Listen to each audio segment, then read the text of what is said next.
பார்த்து இறந்தான் தன் அண்ணன்களை பார்த்து எப்படி புலம்புகிறார் என்பதை இப்பொழுது நாம் பார்ப்போம். விராலிமலை காட்டினிலே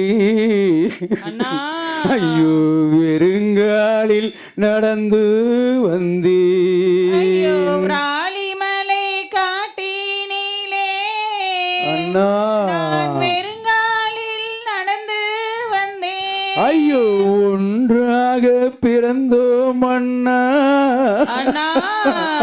இனி யார் இருக்கா எனக்கு அண்ணா ஒன்றாக பிறந்தோம் அண்ணா அண்ணா யார் இருக்கா எனக்கு அண்ணா ஐயோ குன்னடையான் பிள்ளையானோ இப்போ குறை வந்து நேர்ந்ததண்ணா உன்னுடையான் குழந்தைகள் ஆனோ அண்ணா இப்போ குறை வந்து நேர்ந்ததண்ணா ஐயோ தாமரையின் மக்கள் நாம்பல் இப்போ தடுமாறி நிற்கிறனே ஐயோ தாமரையின் பிள்ளைகளானோ அண்ணா இப்போ தவிக்கும் நிலை வந்ததண்ணா ஐயோ அண்ணங்கிளி வாடுகிறே இனி அண்ணானு யாரை சொல்வே ஐயோ அண்ணம் தங்கம் வாடுகிறே அண்ணா அண்ணானு யாரை சொல்வே ஐயோ நெருஞ்சி முள்ளு கானகத்தில் இப்போ தடுமாறி நிற்கிறனே முள்ளு காட்டினிலே அண்ணா நான் வெறுங்காலில் நடந்து வந்தேன் ஐயோ கருணாக பாகவனோ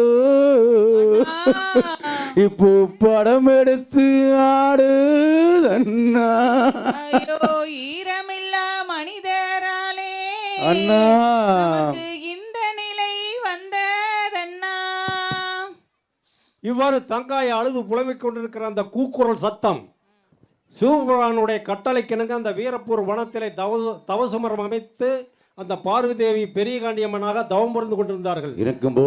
இருக்கும்போது அந்த தவம் புரிந்து கொண்டிருக்கும் பொழுது இந்த கங்காயுடைய அழுகுரல் கேக்குது ஐயா, அழுகுரல் கேக்குது. அந்த பெரிய காண்டியம்மனுடைய தவம் கலைகிற அளவுக்கு இந்த அழுகை சத்தம் இருக்கிறது. அப்படி இருக்கையில இருந்தது பார்த்தார் பெரிய காண்டியம்மன். இந்த கானகத்திலே ஒரு பெண் குரல் கேட்கிறது என்று சொல்லி தனக்கு காவலன் இந்த மகாமுனியை அழைத்து இந்த கானகத்தில் ஒரு பெண் யார் அங்கே அழுவது என்று பார்க்க சொல்ல அப்பொழுது மகாமுனி வருகிறார். இப்பொழுது மகாமுனி வருகிறார். Start music.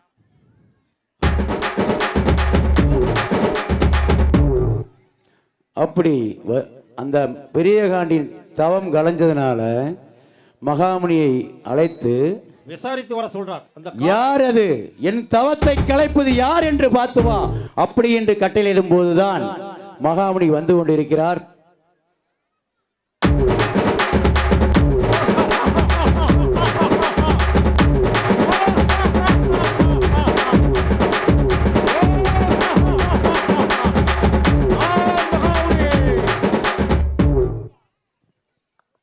அப்படி வந்த மகாமுனி அழுது புலம்பிக் கொண்டிருக்கிற தங்காயை பார்த்து யாரம்மா நீ, எதற்காக இந்த ஐயோ அண்ணமாரின் தங்கை நானே,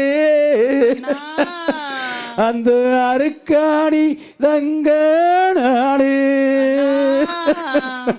ஐயோ ஒன்றாக பிறந்தோம் இங்கு இப்ப தன்னந்தனி வாடுகிறேன். ஐயோ அண்ணம்மாரின் தங்கை நானே,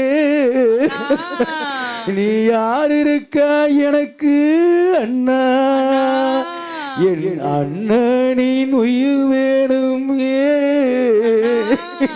நான் யாரிடம்தான் முறையீடுவே. பொன்னர் சங்கருடைய தங்கை அருக்காணி தங்கமா நீ உத்தமத பத்தினி ஒரு சொல்லு வாசகை தங்காய் நான் தான் ஐயா.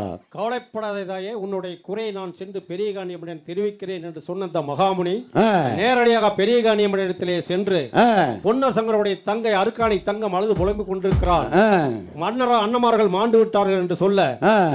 The line goes இப்படி. இது ஆ, உடனடியாக பெரிய காண்டியம்மன் லைட் ஆஃப் பண்ணு. ஆ, அப்படி தங்காய் முன்னால் பிரசன்னமாகி ஆ, தங்காய் வேண்டுகோளுக்கு இணங்க ஆ. அண்ணன்மார்களை 1.5 நாளைக்கு நேரம் உயிர்ப்பித்து தருகிறார்கள். ஆ. அதை பற்றி பாடல் எப்பொழுது? ஏ பெரிய காண்டி ஆட்டா, ஏ பெரிய காண்டி அம்மானின் அல்லாலே, ஏ அல்லாலே, அண்ணாரு உயிரும் தெரிஞ்சாங்க. ஆமா சொல்லு, அப்படி சொல்லு. ஏ உத்தாமி பத்தினி தங்காயி, தங்காயி, அட ஒரு சொல்லுது வாசகி தங்காயி. ஆமா சொல்லு, அப்படி சொல்லு. ஏ மிச நல்ல மிசாதான் துடிக்குதடா, ஏ துடிக்குதடா, ஏ அண்ணாரு தானுமே துடிக்குதடா. ரைட்டா போட ஆன் பண்ணுங்க. ஆமா சொல்லு. ஏ துள்ளி எல்லாம் சாமி எழுந்தாங்க, எழுந்தாங்க, அந்த படுகளத்தை விட்டுமே எழுந்தாங்க. சொல்லு, சொல்லு. ஏ மிச நல்ல மிசாதான் துடிக்குதடா, ஏ துடிக்குதடா, தாராளம் பொண்ணு இருக்கு துடிக்குதடா. ஆமா சொல்லு, அப்படி சொல்லு. ஏ கண்ணு நல்ல கண்ணும் துடிக்குதடா, ஏ துடிக்குதடா, தாராளம் சங்க இருக்கு துடிக்குதடா. ஆமா சொல்லு, அப்படி சொல்லு. ஏ மார்புள்ள மார்பும் துடிக்குதடா, துடிக்குதடா, தாராளம் அண்ணருக்கு துடிக்குதடா. ஆமா சொல்லு, அப்படி சொல்லு. துள்ளியல சாமி எழுந்தாங்க, எழுந்தாங்க, அந்த படுகளத்தை விட்டுமே எழுந்தாங்க. சொல்லு, சொல்லு. துள்ளியல சாமி எழுந்தாங்க, எழுந்தாங்க, படுகளத்தை விட்டுமே எழுந்தாங்க. சொல்லு, சொல்லு. வலிக்குமே சாரி கோலாட்டம்.